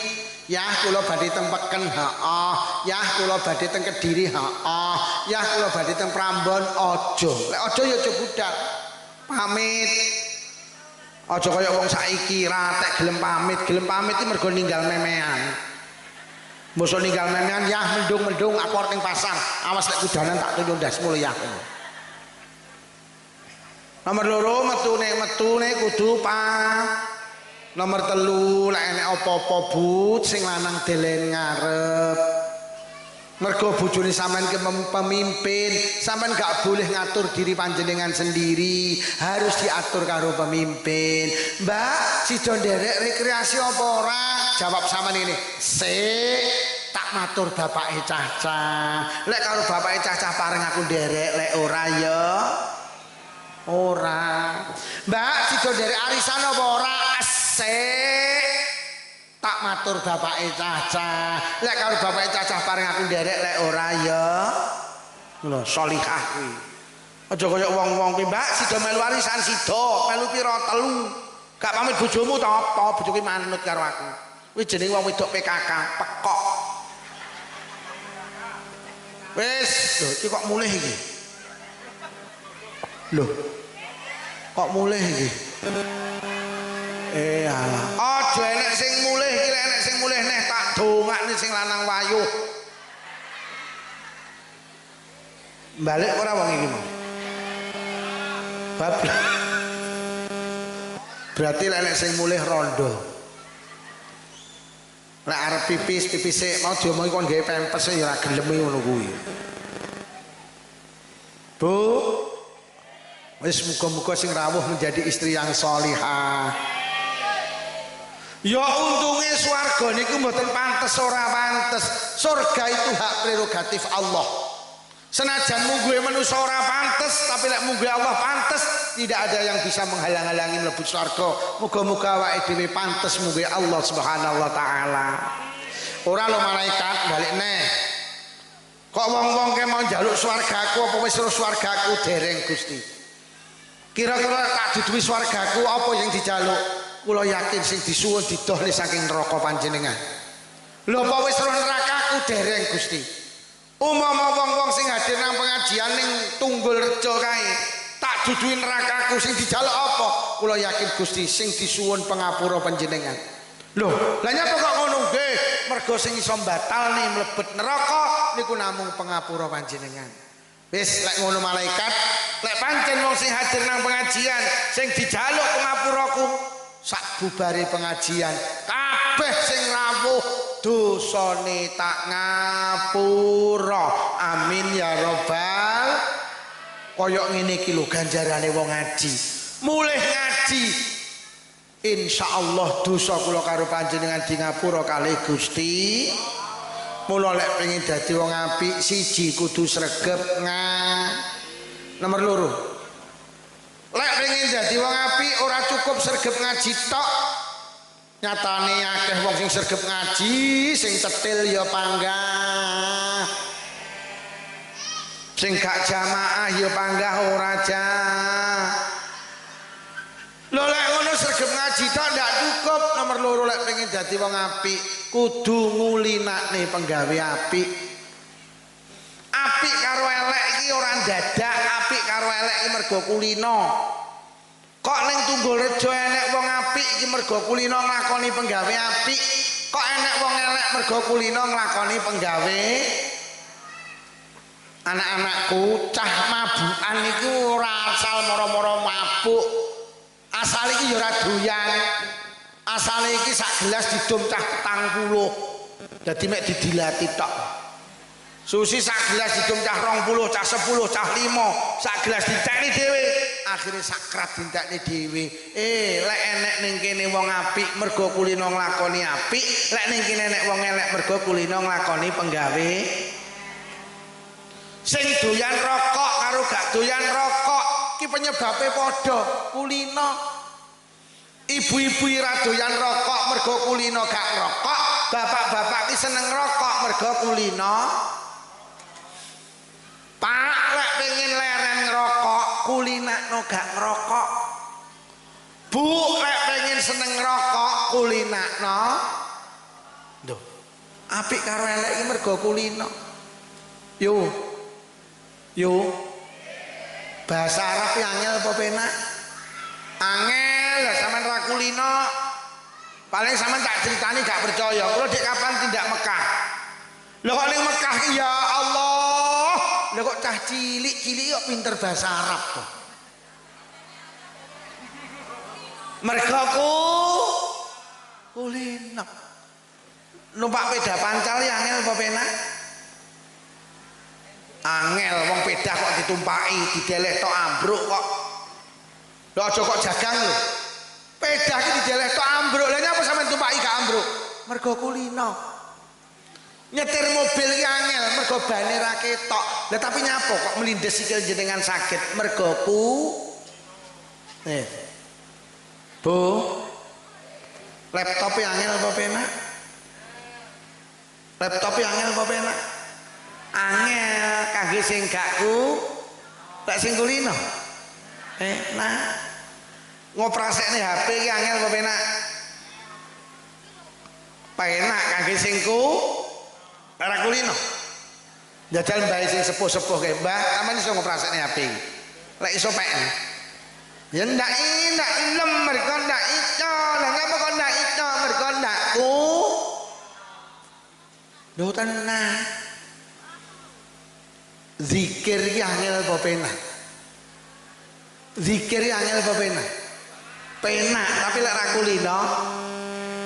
Zikir ki penak. Oh mak subhanallah, alhamdulillah, la ilaha illallah. Tapi lek ra kulino angel. Wong lek ra kulino zikir lho dikabari kematian ya ora zikir. Yo anu mati lho, yo mati lho lak ngono. Mesti yo anu mati lho, inna lillahi wa inna ilaihi raji'un.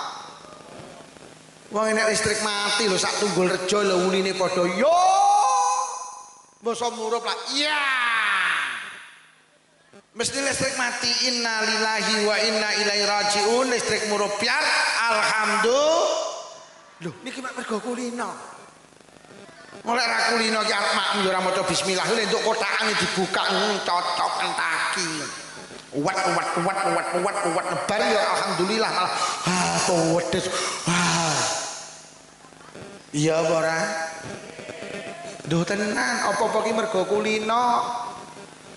Wong lek kulino gawe sandal dhisikne tengen, kok lek gawe dhisikne ki ora penak. Gawe sandal ki ngulinakno dhisikne sikil, lek nyepot sikil kulinakno kuwi ibadah. Sampai ini sedina sewengi mlebu kamar mandi ping pira?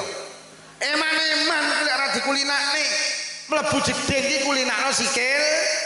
Metu kok jeding sikil kulinakno eman-eman. Arep munggah masjid kulinakno sikil tengen kok mudhun masjid kulinakno sikil eman-eman. Kuwi barang sing gampang ikhlas mergo ora enek wong pamer. Sampeyan tahu pamer? Yo iki lho sikilku deloken munggah masjid lho yo iki lho terus.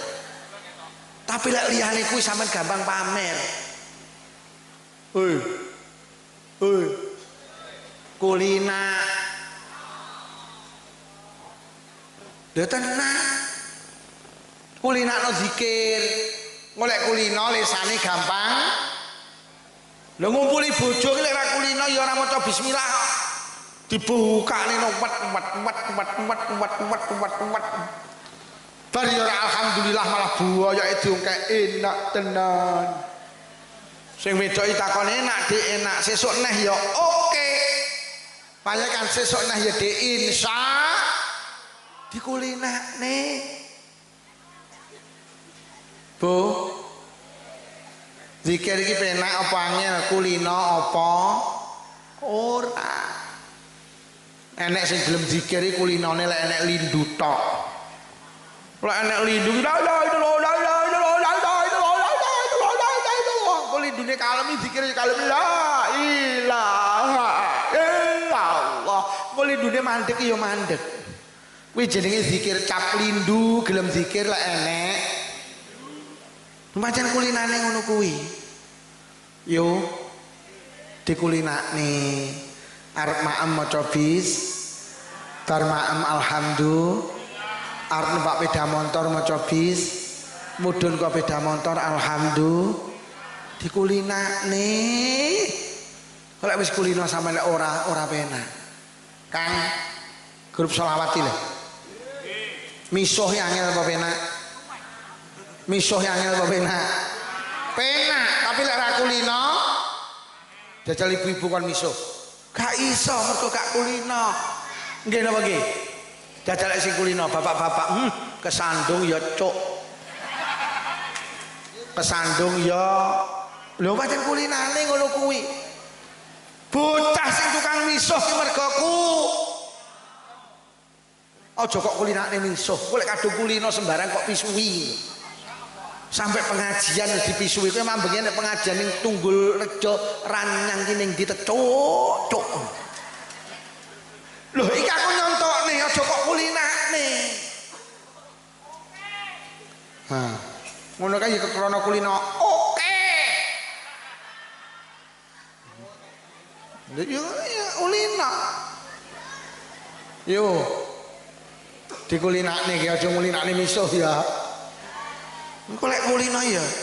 Wong iki lek kulino petung lecet kulak lecet. Wong iki lek kulino lagi ngutang lecet kulak ditagih lak lecet. Lek kulino ngapusi kok lek ngapusi. Yu utang duit seminggu.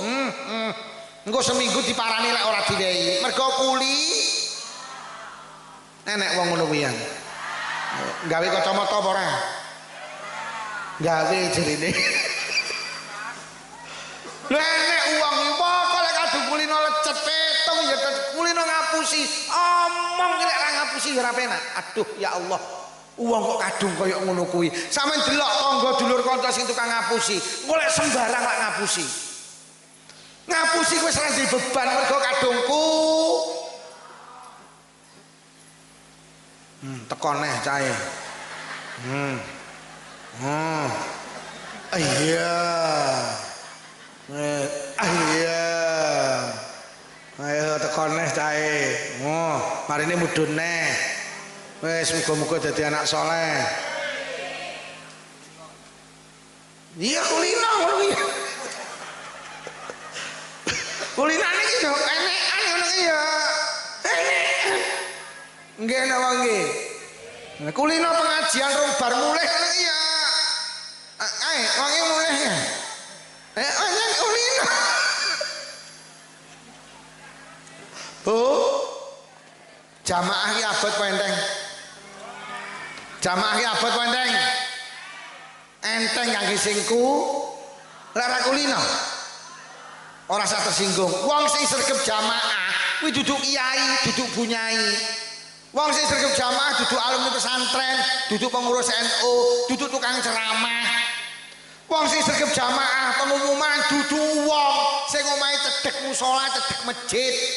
Wong sing sregep jamaah mek wong sitok, wong sing kulino. Wis.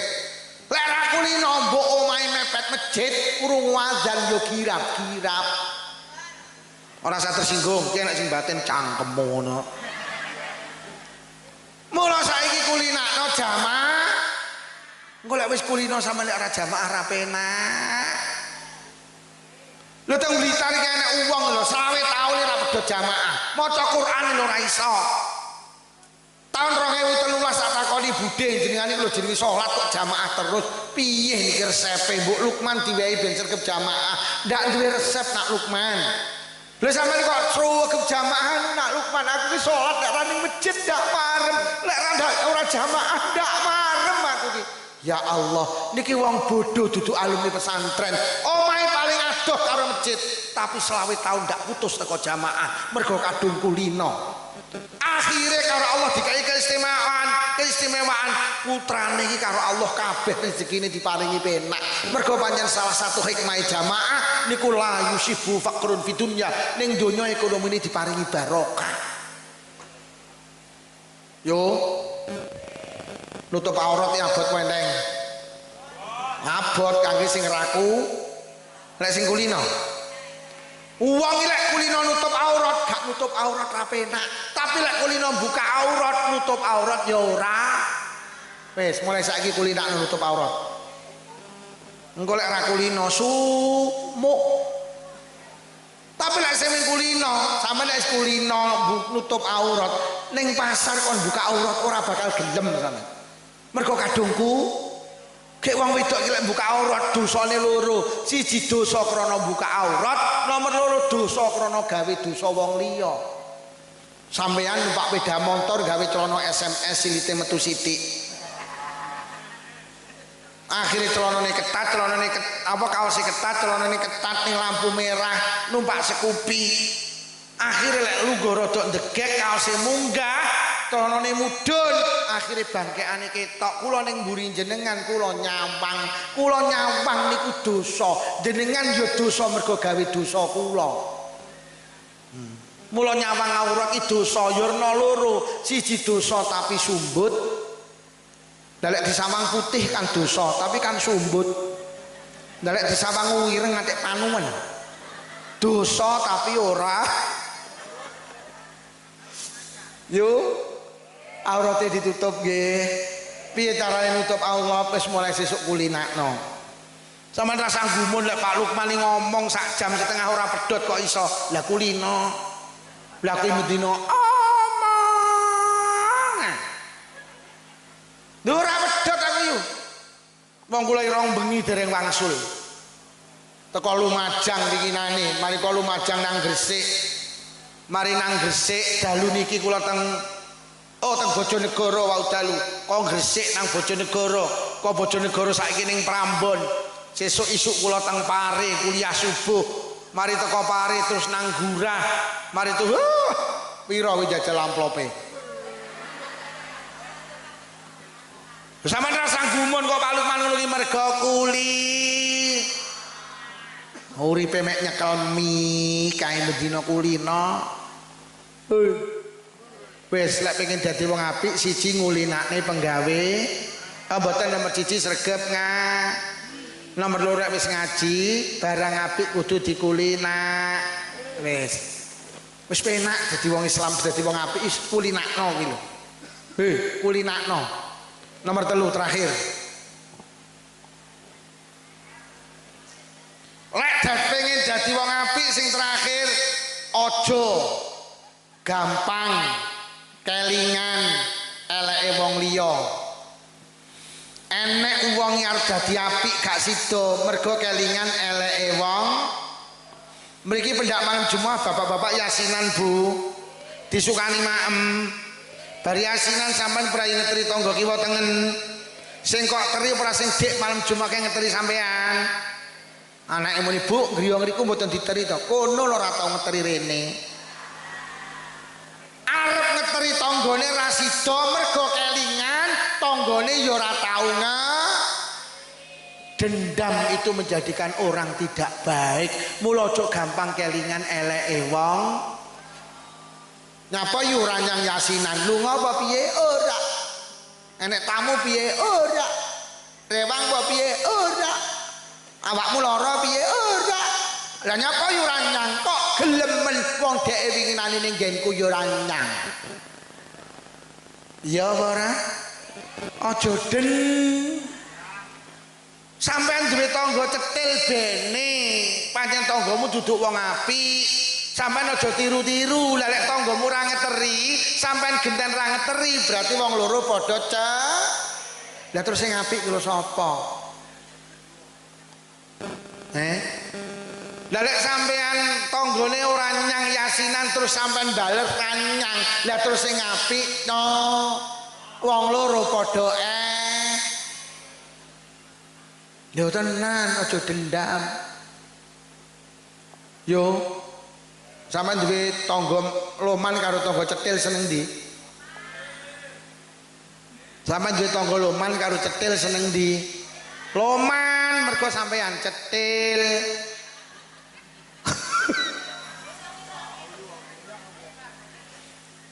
Sampeyan tak kei resep aja dendam. Wong duwe tangga loman karo cetil iku jane apik cetil. Lek tangga sampean loman, sampean nek sedekah ngene tangga sampean sing loman ganjaran. Sing nomor loro sampean dijoli mergo tanggamu ya loman. Sampeyan iki lek ndek tangga loman, sampeyan nek sedekah siji ganjaran, nomor loro dijoli mergo tanggamu loman.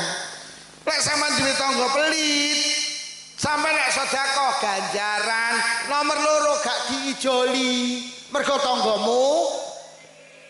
Lah lek sampeyan sedekah karo tanggane gak dijoli, tak duduhi, engko sing ijoli Gusti Allah. Ngono lho. Lek sing ijoli Allah mesti luweh akeh mergo Gusti Allah sugih ate ora butuh. Lho Gusti Allah ki lek ijoli tenan lho. Wong sampeyan iki lho titip jagung ning Allah kok deleh lemah. Jagung sitok lho Allah lek ngijoli ratusan kok. Gek cek ditambahi janggel bayangno kuwi. Cek ditambahi klobot, cek ditambahi tebon, cek ditambahi rambut. Oh iya Gusti Allah lek ngijoli. Padahal sampean jagung tok kok titipne Allah lek ngijoli kaya ngono kuwi lho. Tangga kula ki winginane panen oleh sak ton tak takoni. Winihe pira kuwi? 5 kilo. Subhanallah. 5 kilo lek Allah sing ngijoli sak ton. Wis, seneng di tangga cetil apa loman? Nah, mulai sadar kuwi. Sampeyan ki aja pengen dijoli manusa. Manusa ki lek ngijoli titik. Sampeyan ki lek mantu aja arep-arep dibeceki. Lek beceki tanggamu ki lho pira? Arep-arep kok dibeceki Allah. Sampeyan ki lek duwe tangga mantu beceko. Dene kono sok ora becek aja gelo. Lek kono ora becek ku sing beceki Gusti. Piye? Milih duwe tangga cetil apa loman? Cetil, mergo lek cetil gak lek gak dijoli sing dijoli Gusti. Genah. Mula aja dendam. Dendam itu menghalangi seseorang menjadi baik. Ning Blitar iki nate kejadian. Enek wong melu yasinan. Pendak diwehi mangan mesti mulih. Padahal ya wong NU. Akhirnya koncone sak yasinan batin padha sok emben lek dheke nampa giliran lek ditokne segone ayomu. Kuwi jenenge dendam. Akhirnya dhek nampa giliran yasinan segone ditokne sak jamaah mulih kabeh. Berarti sak jamaah teko kabeh. Kuwi mergo ngapa yu orang lencer gini dulurmu kae kirim kono lek riyaya ya ora rene ya. Enek wong ngono kuwi. Iya. Kowe lari lencer ana kono lho ora tau rene. Enek apa ora? Kuwi jenenge Rasulullah itu hebat karena satu. Rasulullah itu tidak pernah punya dendam. Wis. Sampeyan iso bayangne pendak imami salat subuh dipapak karo wong kafir, dekat Rasulullah didoni, cuk. Marah, dendam, ora jeung Nabi mlebu masjid imami salat subuh. Sesok dipapak meneh, jeung Nabi aja mlebet masjid imami, meludah di depan Rasulullah. Cuk, marah, dendam, blas. Jeung Nabi langsung mlebu masjid imami. Suatu hari sing ngidoni jeung Nabi ki lha kok gak ngidoni. Bar salat subuh jeung Nabi tanglet bat sahabat dalem jeung Nabi, ora lho sing ngidoni aku cuma kok ora nyang ning ndi. Enten apa jeung Nabi kulino didoni ra didoni kok ora penak. Anu Kanjeng Nabi, tiange sing biasa ngidoni jenengan sakit. Lara, nggih. Jeung Nabi langsung dawuh, "Bat dalem ayo dendangi, ayo dendangi." Bendina ngidoni jeung Nabi di saat sakit, yang pertama kali menjenguk adalah Kanjeng Nabi. Lah nyapa Kanjeng Nabi kok gelem menjenguk? Hatinya baik karena Kanjeng Nabi ndak punya cara awakmu yo duwe tangga tukang ngidoni sampean. Terus sampean domong yo sing tukang ngidoni awakmu kalau lara nemen. Piye lek mumuni kapok? Syukur. Lah nyapa sampean muni kapok mergo Lho, dendam iki ndadekne wong gak sida apik. Yo. Piye lek tanggane tukang ngelok-ngelokne terus lara diendangi apa dikapokne? Dikapokne mergo kapokmu terus mulai nek lagu itu kapokmu kapan kuwi lagune wong dendam wis senengane lagune kan kuwi kapokmu kapan kapokmu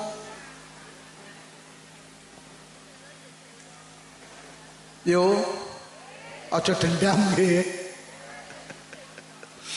mergo dendam ki awake dhewe ra sida nglakoni apik dendam. Jeneng Nabi niku saking sabare ndak punya dendam. Nate ngimami salat, sirahe jeneng Nabi sing mulya niku dibleki letong yo. Wis. Wong kafir roh jeneng Nabi salat, mlayu jukuk letong, jeneng Nabi sujud, letong sak timbok iki diblekne ning sirahe jeneng Nabi. Marah mboten. Kanjeng Nabi malah berdoa, Allahumma hdi qaumi fa innahum la ya'lamun. Gusti beri petunjuk umat kula mboten ngerti mboten purun ngebleki letong nabine. Lho nyapa Kanjeng Nabi dibleki letong kok malah ndongakne krana Kanjeng Nabi ndak punya Wilek cara aku ngono sing imami beh salat bleki letong kira-kira towangi cekekal mbowong kok katamu kitek kuwi. Katamu kita kok misuh. Nek misuh mosok katamu kita. Yo katamu kita ki misuh ora? Ora. Sing misuh dudu kuwi kok. Yo aja dendam nggih. Bene sampean duwe tangga ora tau ngeteri sampean bene. Pancen awakmu wong apik, kono duduk wong apik, aja melu-melu. Yo nek dielek-elek aja bales ngelek-ngelek.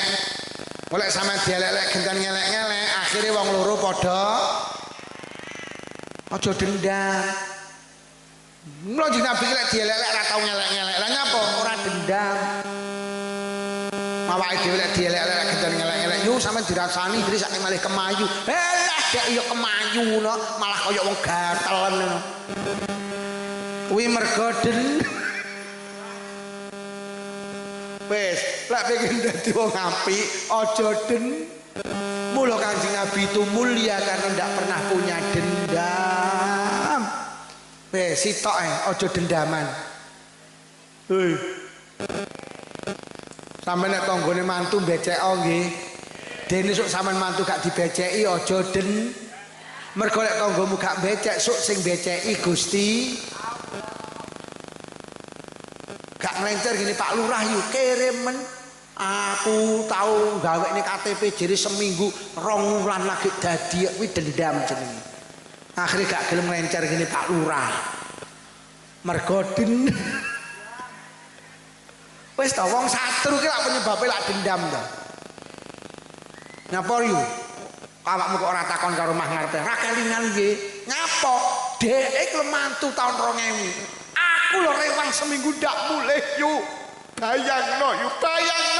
Mosok teko ndoto wayahe ngeterni manten lha kok aku ora dijak. Nek gak dijak ngeterni manten tahun 2000 lho, tahun 2020 lho cek kelingan. Lho jenenge dendam kok 20 tahun nih. Enak wong ngono kuwi enak ya. Ya Allah, gak dijak ngeterni manten terus dendam ngono kuwi enak. Lek wis dendam terus satru.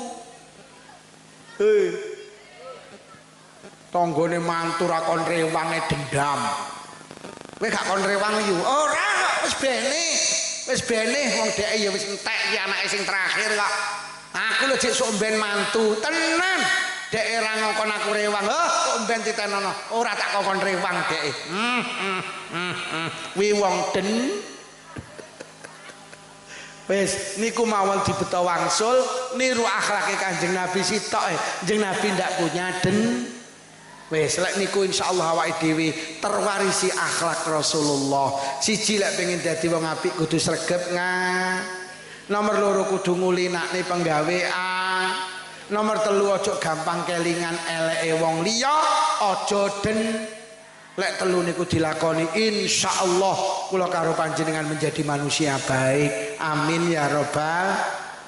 Pun niki ingkang saged kula aturne mugi-mugi beto barokah. Mugi-mugi sing rawuh diparingi panjang umur ya barokah, paringi sehat jasmani rohani, ditebihaken saking pandemi, menawi wonten ingkang sakit barokah pengaosan ninggal saras, sing rawuh muga-muga kagungan rezeki jembar halal, rezeki kathah ugi barokah, kagungan putra-putri solih-solihah. Muga-muga sing rawuh hinggal saged tindak Mekah Madinah.